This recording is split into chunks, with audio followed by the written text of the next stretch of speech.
উনি ঘুম স্যাক্রিফাইস করে আমাদের জন্য অপেক্ষা করেছেন, এসেছেন, সেজন্য আমি আন্তরিকভাবে কৃতজ্ঞতা জানাই।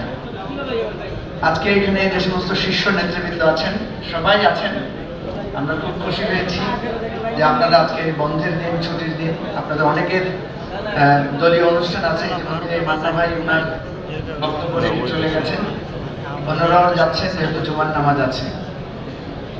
জুলাই অভ্যুত্থানের পর আমি প্রথম দেশের বাইরে গিয়েছিলাম এবং আমার মনে হয় সম্ভবত প্রথম অন্য দলের রাজনীতিক হিসেবে বিএনপির ভারপ্রাপ্ত চেয়ারম্যানের সাথে আমার সাক্ষাৎ হয়েছিল। ওনার কাছ থেকে আমি সুনির্দিষ্টভাবে একটা নতুন বাংলাদেশের আমাদের যে স্বপ্ন, আমাদের যে নতুন রাজনীতির আকাঙ্ক্ষা, সেই বিষয়টা নিয়ে মত বিনিময় হয়েছে এবং আমরা আশ্বস্ত হয়েছি যে আমরা যদি এই সুন্দর একটা সংস্কার, বিচার এবং দেশের একটা সার্বিক পরিস্থিতির পর একটা সুন্দর নির্বাচনে যদি আমরা যেতে পারি, তাহলে ইনশাআল্লাহ বাংলাদেশ একটা নতুন অধ্যায়ে প্রবেশ করবে এবং সেটা আমাদের জন্য একটা সুন্দর স্বপ্ন এবং সফল বয়ে আনবে। আমি আপনাদের সবাইকে কৃতজ্ঞতা জানাই। 5টি বছর আপনারা আমাদের পাশে ছিলেন। এখানে গণমাধ্যমের যারা আছেন, কঠিন সময়েও যখন কারফিউ চলছিল তখনও আপনারা আমাদের ডাকে সাড়া দিয়েছেন, আমাদের বক্তব্য প্রচার করেছেন। রাজনৈতিক নেতৃবৃন্দরা, সিনিয়ররা আমাদেরকে স্নেহ দিয়ে, মায়া দিয়ে, মমতা দিয়ে, দিলারাবার মতো আমাদের জননী তুল্য ঝুঁকি নিয়ে সবসময় আমাদের পাশে থেকেছেন। আমি সত্যিকার অর্থে খুবই আবেগ আপ্লুত। আপনাদের কাছে দোয়া চাই।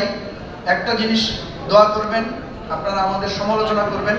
কখনো যদি আমাদের ভুল হয়, আমাদের কথায়, আমাদের আচরণে, আমাদের যে কোনো কর্মসূচিতে, আমরা আপনাদেরকে এই প্রতিশ্রুতি দিচ্ছি যে আমরা যে মধ্যপন্থী ভারসাম্যমূলক রাজনীতি এবং হিংসা হানাহানির বিপরীতে জাতীয় ঐক্য সৃষ্টির রাজনীতি এবং অধিকার ভিত্তিক একটা কল্যাণমূলক বাংলাদেশ গড়ার যে প্রত্যয় এবং সমস্যা সমাধানমূলক রাজনীতি, সেই রাজনীতির পথে আমরা এগিয়ে যাব। আপনাদের দোয়া চাই। আমি এরপরে আজকের সম্মানিত প্রধান অতিথি, যিনি দীর্ঘ সময় ধরে নির্যাতনের শিকার হয়েছেন, যাকে অনেক অপবাদের শিকার হতে হয়েছে এবং নানাভাবে যিনি লাঞ্ছনা বঞ্চনার শিকার হয়েছেন, দৈহিক নির্যাতনের শিকার হয়েছেন, আমাদের এই দেশ ছেড়ে দীর্ঘ সময় পরবাসে জীবনযাপন করছেন, জাতীয়তাবাদী দল, বাংলাদেশ জাতীয়তাবাদী দলকে যিনি এই 17 বছর ধরে ঐক্যবদ্ধ রেখেছেন তৃণমূল পর্যন্ত, বিএনপির